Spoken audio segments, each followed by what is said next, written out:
Demolition job. Yan naman ang tingin ni Senador Tito Soto sa mga akusasyong nag-plagiarize siya sa ibang akda para sa kanyang argumento laban sa Reproductive Health Bill. Saksi si Jam, si Sante.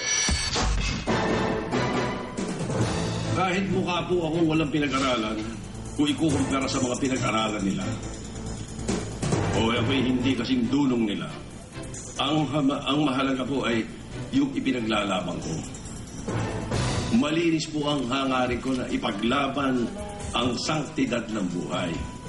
Nanindigan sa Senate Majority Leader Tito Soto na walang dahilan para akusahan siya ng plagiarism o pangungopya sa akda nang hindi tinutukoy ang nagsulat.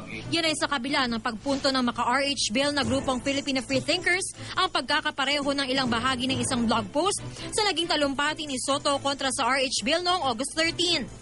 Giit ni Soto, hindi naman daw niya inangkin ang impormasyon at malinaw anyang binanggit sa talumpati ang mga ekspertong pinagkunan niya ng impormasyon.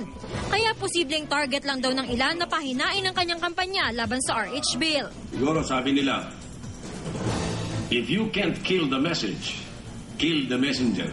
Wala akong narinig na sagot sa aking mga punang ibinato laban dun sa RH bill.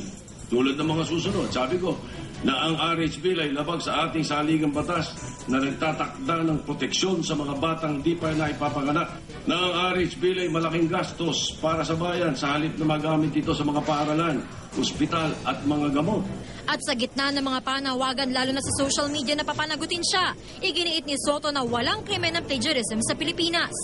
Ako na po yata ang kauna-unahang senador ng Pilipinas na naging biktima ng cyberbullying.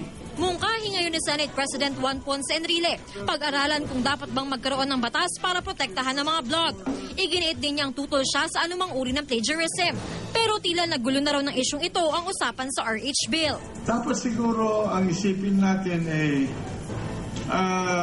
totoo ba yung laban ng kinopya doon sa pinag-uusapan na issue.